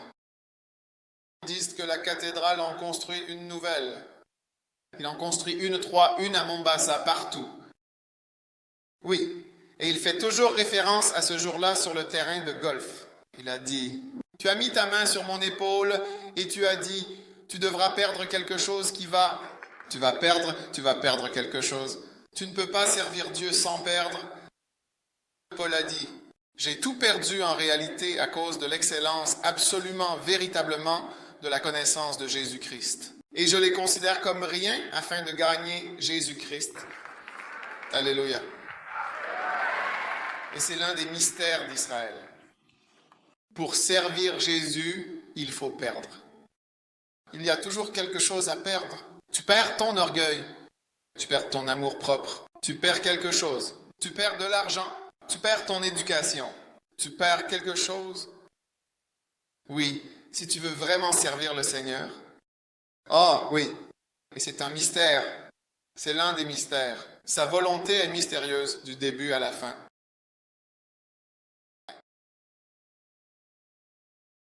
Maintenant, avant que je continue, tu sais, c'est incroyable que les chrétiens deviennent de plus en plus centrés sur l'ethnicité et non spirituels. Vous êtes tournés vers les choses naturelles. Oui, la Bible vous paraît quelque peu offensante. Et vous mettez la Bible de côté et vous la remplacez par vos propres idées. Oui. Ouais, je ne sais pas. Si vous avez entendu parler de Rejoigneur Rouge, Rejoignez a écrit des livres incroyables que je vous recommande de lire. Il y a un livre intitulé La torche et l'âme de Rick John, et c'était une vision. Il a rencontré le Seigneur et le Seigneur lui a donné une torche. Et cette torche était vraiment très lourde. Et elle éclairait vraiment très bien le monde.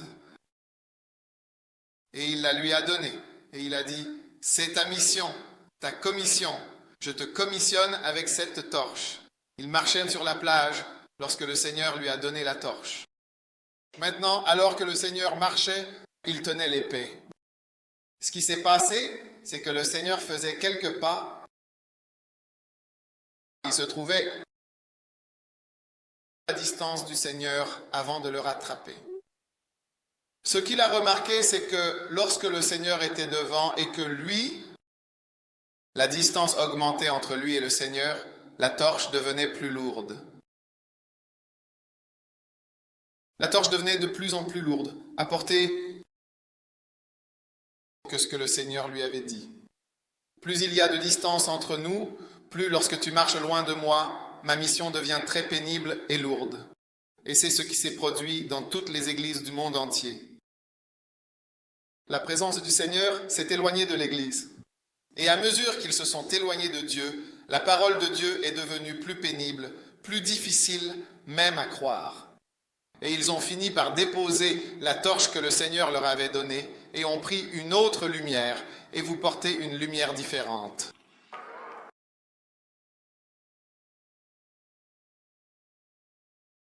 Je vous recommande de lire ce livre, The Torture Missile de Rick John.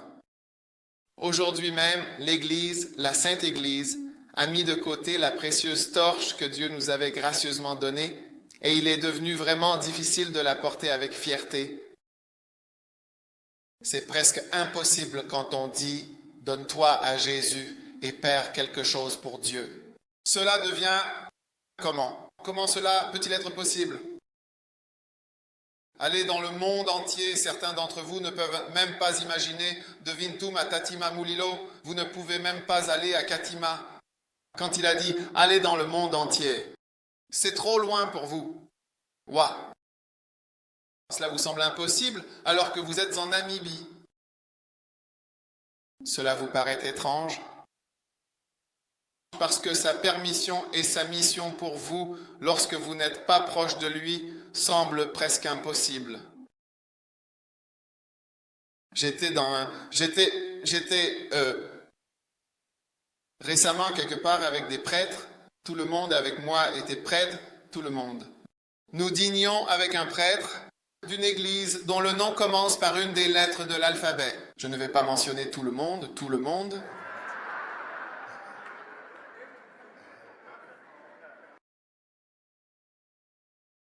J'étais prêtre et ce qui s'est passé, c'est que, vous savez, ce dîner, quand nous sommes arrivés dans la salle de banquet, il y avait une feuille de papier à l'entrée et ils avaient écrit dessus table 1, table 2, table 3, table 4, tableau 5. Ils voulaient que nous interagissions. Alors ils avaient réparti nos noms et nous ne savions pas avec qui nous allions nous asseoir.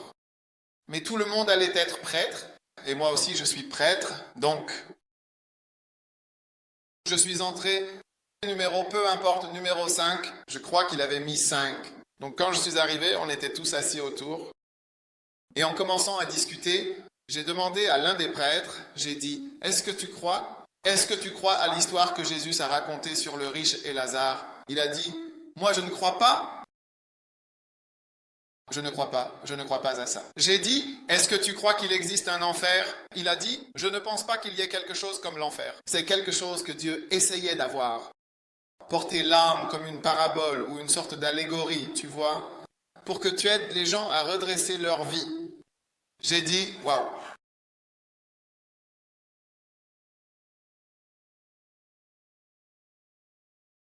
La parole de Dieu devient lourde, mauvaise certain. Maintenant, homos. Alors cela devient plus difficile. C'est comme si tout le monde faisait ça. Les églises ordonnent. Est-ce que j'ai le droit d'en parler ici?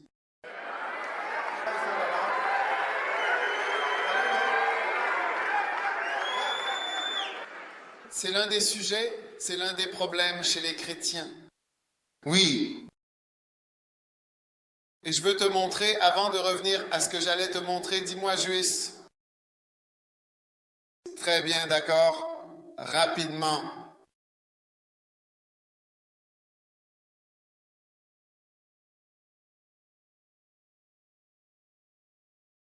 Justice. Et les anges qui n'ont pas gardé leur dignité première, mais qui ont abandonné leur propre demeure. Il les a réservés dans des chaînes éternelles, dans les ténèbres, pour le jugement du grand jour. Verset 7. Tout comme Sodome et Gomorrhée, ainsi que les villes voisines également, qui de la même manière se sont livrés à la fornication. Donc c'est la même chose, la fornication. Et qui sont allés après une chair étrangère. La chair étrangère, c'est comme une chair dans laquelle tu ne devrais pas entrer. Oh, tu ne comprends pas.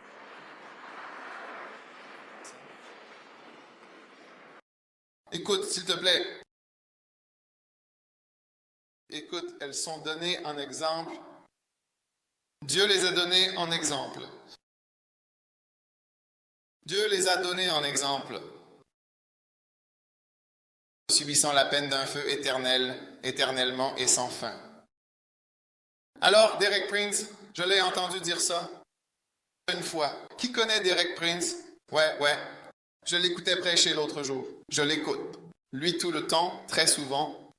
Je l'écoutais prêcher l'autre fois et il disait que à Sodome et Gomorrhe, on voit pour toujours l'attitude de Dieu envers l'homosexualité. Et ce passage montre exactement, comme le dit Prince, que cela a été donné en tant qu'exemple. Ce sera toujours un exemple de l'attitude de Dieu à ce sujet. Mais pour l'Église, il est très difficile de même se positionner là-dessus.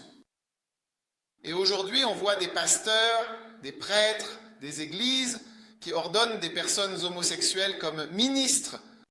Mais non, je vais m'en occuper. Tu vois, je veux dire, cela montre que c'est trop lourd pour l'Église. Et c'est parce que nous nous sommes éloignés de Dieu. Donc le flambeau, tu sais que pour moi, la mission est tellement difficile. Nous devons le poser et prendre une autre lumière.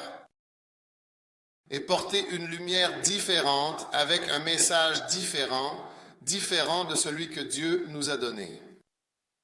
Oui. Donc c'est un appel à revenir à Dieu et je vous dis que les commandements de Dieu, vous savez, 1 Jean 5, verset 3. 1 Jean 5, 3, s'il vous plaît. Très bien. Cela nous dit que les commandements de Dieu ne sont pas pénibles. C'est cela, l'amour de Dieu, que nous gardions toujours ses commandements. Et ces commandements, en vérité, ne sont pas du tout pénibles. Par exemple, si Dieu t'envoie au Kenya, ce n'est pas difficile. Si Dieu te dit, vis de cette manière, ce n'est pas difficile. Si Dieu te dit, sers-moi, ce n'est pas difficile. Tout ce que Dieu dit n'est pas pénible. Et c'est cela, l'amour de Dieu. Si tu dis que tu aimes Dieu, alors garde ses commandements, quels qu'ils soient. Tu m'écoutes? Ma belle? Maintenant, quand nous mettons de côté la torche, nous en prenons une autre. Galates, chapitre 1. Magnifique.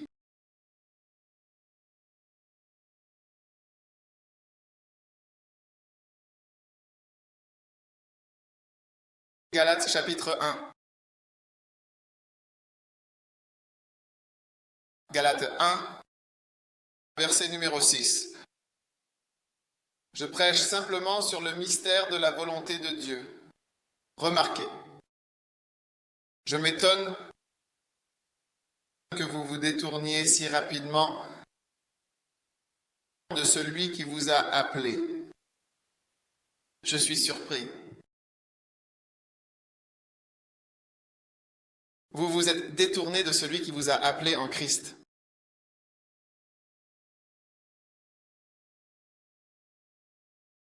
Quel est l'évangile? L'évangile d'aujourd'hui est un évangile de bonheur, un évangile de belle vie, un évangile de richesse. Tu seras béni, tu recevras ta bénédiction. Prends-la. 1, prends-la. 2, prends-la. 3, prends-la. 4, prends-la. Maintenant. Ensuite, tu crieras, je la reçois, je la reçois, je la reçois. Nous, on respectait.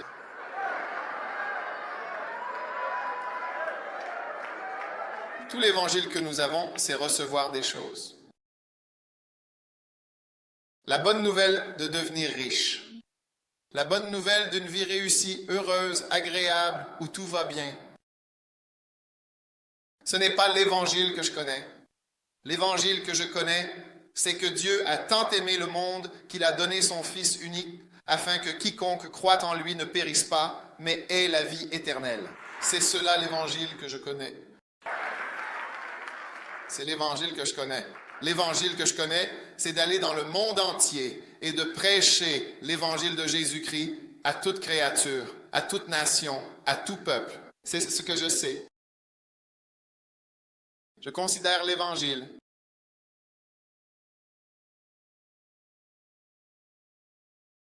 Tu es là pendant que tu vis. Maintenant, il a dit, vous vous êtes si rapidement détournés vers un autre évangile. Maintenant, verset 7, qui n'est pas un autre évangile, mais il y en a qui vous troublent et veulent certainement pervertir ou déformer l'évangile pour en faire cela. Les chrétiens, c'est autre chose. Le christianisme n'est pas une religion de calme et de confort absolu. Regardez, quelle religion a un vrai leader? Il est allé jusqu'à presque se donner la mort. Quelle religion connais-tu? Une quelconque religion? Quelle religion connais-tu? Qui a un chef ou un fondateur? Les chrétiens? Seuls les chrétiens ont un fondateur. Qui a dit « Ces gens vont me tuer et j'y vais pour mourir » ? Et en anglais, c'est un suicide. Une mission suicide. Volonté de mourir. Je n'ai pas peur de mourir. Je veux. Je suis un jeune homme, j'ai 33 ans. Je suis prêt à mourir. Ce moment est arrivé et j'y vais. Personne ne prend ma vie, je la donne de moi-même.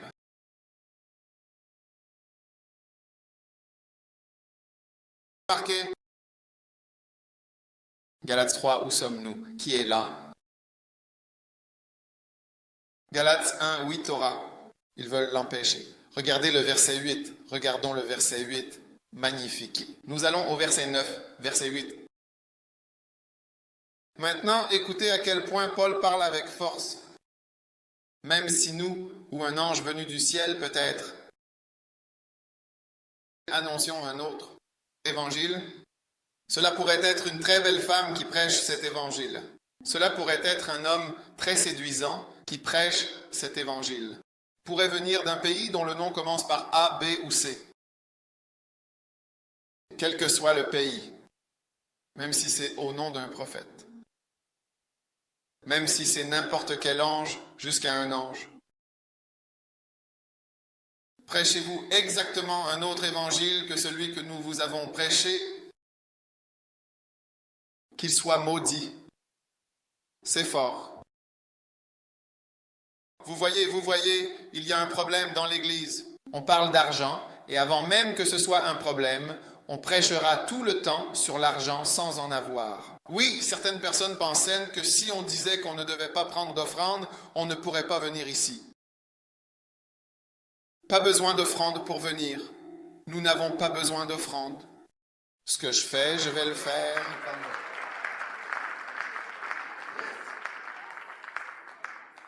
Vous allez venir ici? Oui. Vous pouvez prendre votre argent et le mâcher avec un hamburger. Vous pouvez le mettre dans un hamburger et le mâcher. On n'a pas besoin de votre argent. Si on avait besoin d'argent, si on cherchait de l'argent, on viendrait ici. Nous avons conduit notre garçon manqué depuis aussi loin que Dallas et jusqu'à la côte est de l'océan Indien. Il vient ici. Oui, ici. Sans vos offrandes. Alors peut-être que si vous prêchez le véritable évangile, vous pouvez avoir plus qu'assez d'argent. L'évangile que nous prêchons est bien financé. Oui, bien financé, certainement. Oui, bien financé, en effet. Oui, bien financé.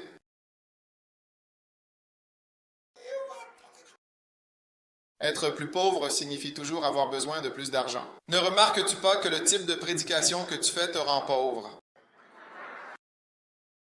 C'est ça qui te rend certainement pauvre. Il y a une malédiction à l'œuvre. Tu introduis un matérialisme avide dans l'Église et cela apporte la malédiction. Ce n'est pas vraiment l'Évangile. Ce n'est pas du tout l'Évangile. Ce n'en est absolument pas un.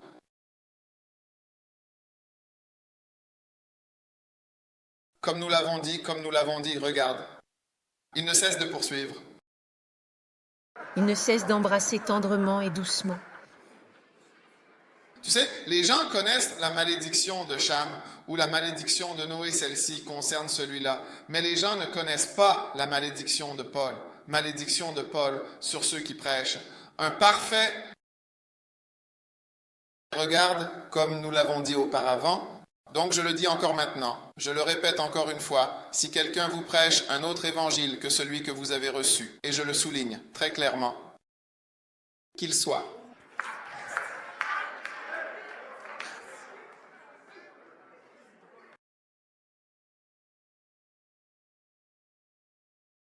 Qu'a-t-il fait? Qu'a prêché Paul? 1 Corinthiens 15. Faisons ensemble cette étude. Regardons 1 Corinthiens 15, verset 1. Commençons à partir du verset 1. Épître aux Corinthiens, chapitre 15, verset 1. Vous voyez? De plus, frères, je vous rappelle l'évangile que je vous ai prêché. C'est de cet évangile qu'il parle, l'évangile qu'il annonçait. Dans l'épître aux Galates, il dit « Je vous rappelle l'évangile que je vous ai prêché, que vous avez aussi reçu, et dans lequel vous tenez ferme. » Qu'est-ce que cela signifie? Voyez vite le verset 2 qui est comme par lequel vous êtes aussi sauvés si vous retenez ce que je vous ai prêché en vain. Oui, à moins que vous n'ayez cru en vain. Verset 3. Quoi donc? Il va maintenant expliquer ce qu'il a prêché. Car je vous ai transmis avant tout ce que j'ai aussi reçu, à savoir que Jésus-Christ est venu dans ce monde et qu'il est mort pour nos péchés, selon les Écritures. C'est cela l'évangile qu'il est venu prêcher.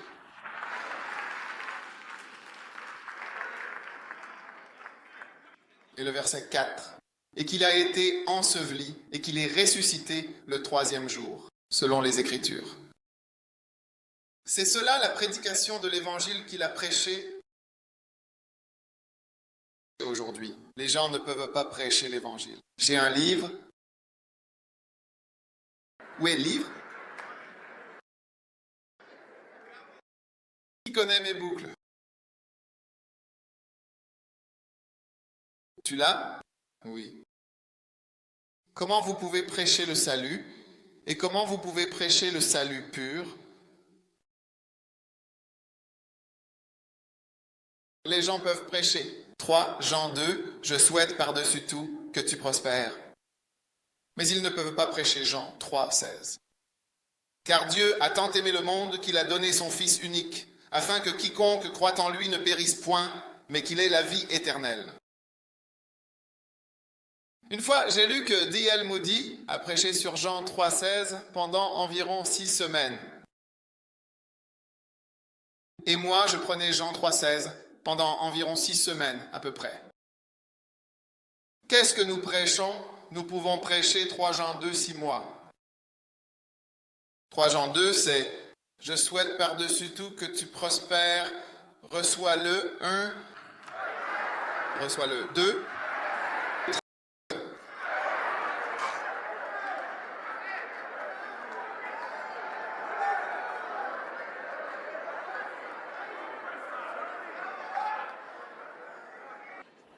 Le salut. Une fois, j'ai été le témoin d'une femme qui avait été sauvée dans une situation qui semblait désespérée. Et cela a été un moment inoubliable qui a marqué ma mémoire. Son mari était un type fou. Ivre, un type fou qui n'était pas sauvé. Et elle était tout aussi folle dans le même genre. Et ce qui s'est passé, c'est que elle conduisait quand elle a entendu Billy Abraham prêcher. Et elle a dit que la prédication, c'était Dieu. Elle était comme... Elle se droguait.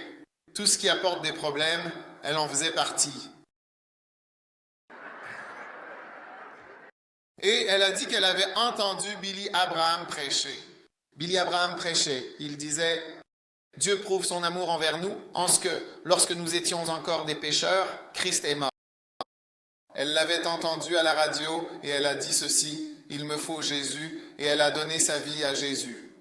Tu sais, quand j'ai entendu ce témoignage, je me suis dit, je veux être comme Billy Abraham et pouvoir prêcher à partir d'un passage aussi magnifique. Dieu prouve son amour envers nous en ce que, lorsque nous étions encore des pécheurs, Christ est mort pour nous. Je veux pouvoir prêcher comme ça, prêcher l'évangile de Jésus-Christ. Oui. Et donc ce livre contient énormément de messages. Chaque soir, lors de la croisade, je prêche à partir de ce livre. Oui, ce livre même.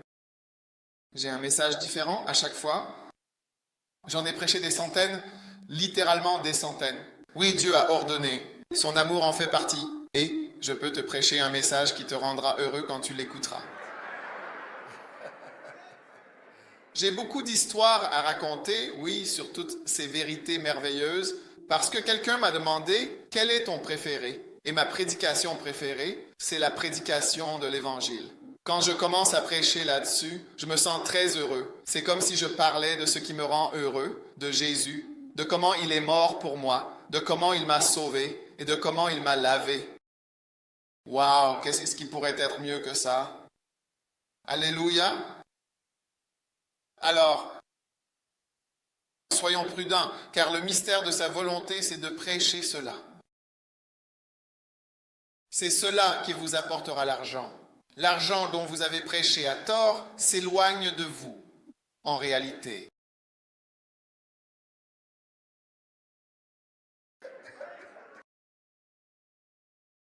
Oui. Vous savez, quand j'allais commencer à faire des croisades, je me suis dit, oui, je vais maintenant devenir pauvre. C'est maintenant que la pauvreté va arriver. Parce que vous savez, une croisade coûte tellement cher. Et si vous faites une offrande, ce n'est qu'une petite fraction de ce que vous avez dépensé. Oui. Combien les gens peuvent-ils donner? Oui. Une nuit, je me souviens, nous avons eu une croisade avec 9600 décisions. Vous savez, nous avons toujours compté les personnes qui donnent leur vie à Christ et qui nous rejoignent. Donc nous savions quand nous étions 600. Et nous savions quand nous étions 500 000 personnes. Donc nous avons toujours une calculatrice parce que ça nous aide à comprendre nos actions. Vous voyez? Donc, cette nuit-là, 9600 personnes ont donné leur vie à Christ. Et l'offrande s'élevait à environ 40 $. Oui. Oui, c'est rien. Donc, vous voyez, c'est en fait une opportunité pour les gens d'être vraiment bénis. Pas pour vous de financer la diffusion de l'Évangile, c'est une opportunité pour vous d'être bénis.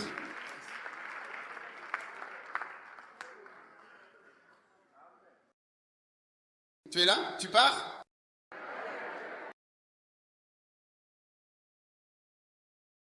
Il semble que tu allais venir. C'est pour ça qu'il prêche cela à...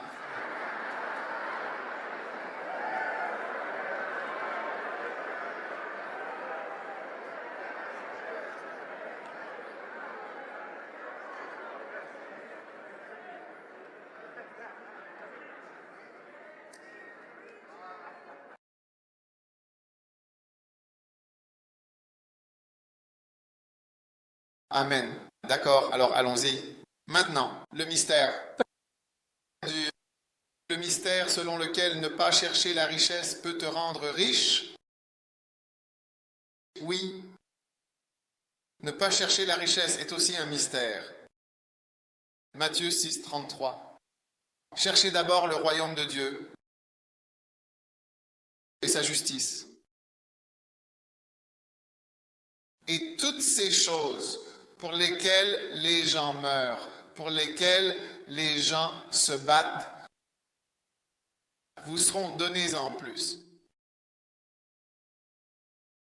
Vous savez, je prêche sur l'argent quand je dois le faire.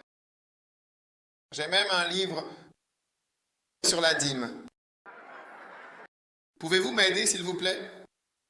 Ces livres.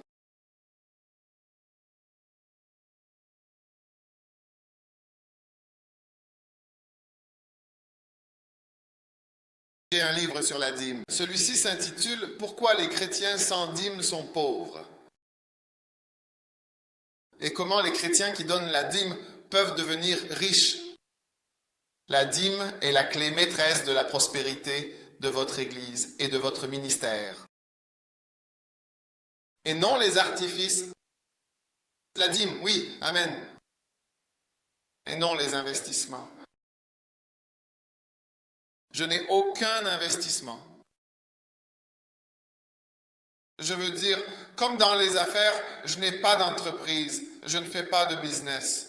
Non, non, non, non, non, pas du tout. Le business, c'est quelque chose que je n'ai jamais vraiment envisagé de faire ou de m'impliquer sérieusement.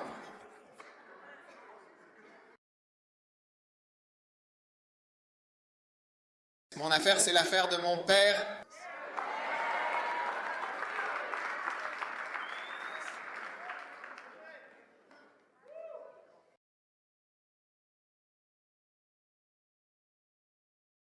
Mon affaire, c'est l'affaire de mon père. Je suis entièrement, totalement engagé dans cette voie. Je n'ai même pas le temps.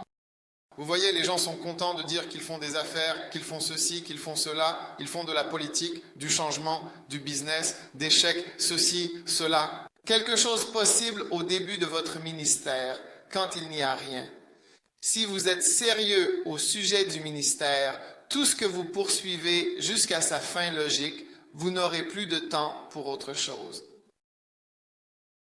Les pasteurs sont pas sérieux, prennent pas le ministère au sérieux. Donc, il est rare que nous ayons même le temps de prêcher à ce sujet. Mais bien sûr, il faut le prêcher. Il faut prêcher sur la dîme et l'argent et tout cela, mais très peu. Ce n'est pas mauvais. Chercher le royaume est la clé maîtresse de la prospérité.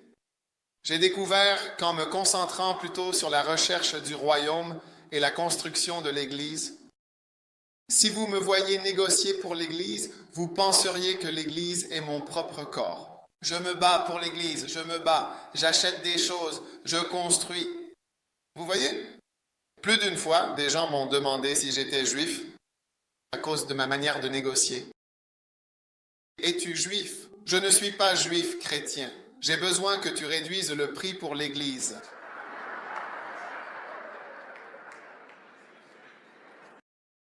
En négociant, je peux économiser environ 100 000 $ simplement en discutant. Oui, pour l'Église. Quand on me voit, les gens pensent toujours qu'il y a un intérêt personnel. Oh, c'est pour l'Église. Et mon nom ne figure sur aucun bien de l'Église. Non. Et mon testament ne contiendra rien non plus. Il n'y a pas de chèque que je me fais, rien. Le chèque appartient à l'Église et l'Église, ce n'est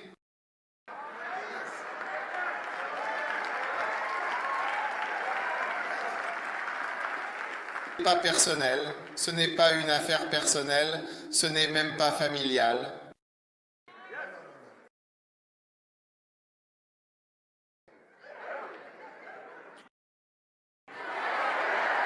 Tu es toujours là? Tu es en vie? Je dis que chercher le royaume m'a certainement rendu prospère, absolument. 10 000 fois plus que de courir après l'argent. Un jour, un homme d'affaires m'a demandé de faire partie de son conseil d'administration. J'ai dit d'accord, je ne sais pas ce que ça signifie.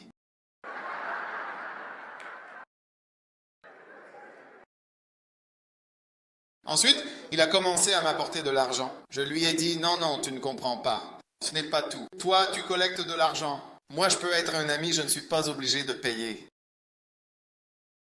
Je t'ai dit, n'utilise pas mon nom. Je ne sais pas ce que tu fais dans ton entreprise.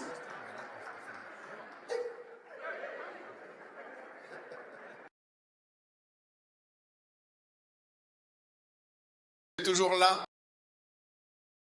Laisse-le te dire, consacre-toi à l'œuvre de Dieu. C'est un mystère, c'est un mystère. Cherche d'abord. Le royaume de Dieu est l'un des mystères de sa volonté. Oui. Tu vois, les pasteurs, quand ils commencent une église, la première chose qu'ils font, c'est d'avoir une grande maison pour eux-mêmes. La chose suivante, c'est d'avoir une grosse voiture plus grande que toi. Toi, t'es comme une petite chose dans un gros ballon et t'es là, laisse.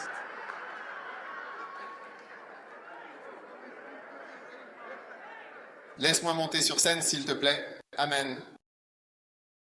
Et tu n'as vraiment pas l'argent pour entretenir toutes ces choses coûteuses que tu fais. Concentre-toi sur l'Église. Où est ton bâtiment d'Église? Où est ton bâtiment d'Église? Dieu en a assez des gens avec des églises sous des tentes, qui louent des cafétérias, qui louent des salles de classe. Oui, où est ton bâtiment d'Église? Regarde un beau bâtiment. Nous n'avions pas de bâtiment. Serions-nous ici? Oui. Nous aurions dû louer l'endroit de quelqu'un et payer des millions de... Peu importe. Oui. Construis ton Église, cherche le bien-être de l'Église de tout ton cœur. Construis des églises partout. Donne-toi à cela, vous qui n'êtes pas pasteur. Aidez votre pasteur à construire l'Église. Construisez l'Église. Et cherche d'abord le royaume de Dieu.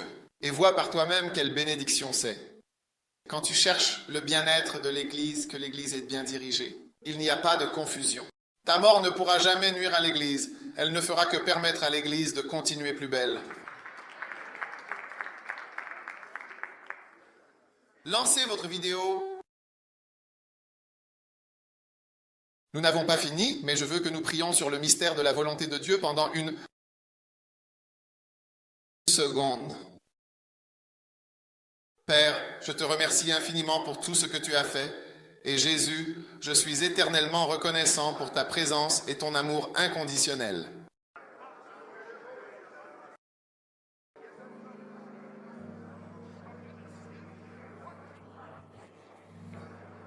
Jésus, merci. Jésus, merci infiniment. Oh oui, oh oui, oh. Oui. Merci pour le mystère de ta volonté.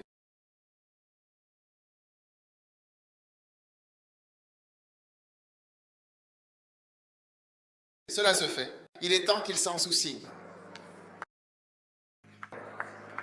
Je suis amoureux du calcul accumulé. Je suis là dans mon état habituel et c'est tout. Oh la pakatsa la moi de valamoni moi la nada.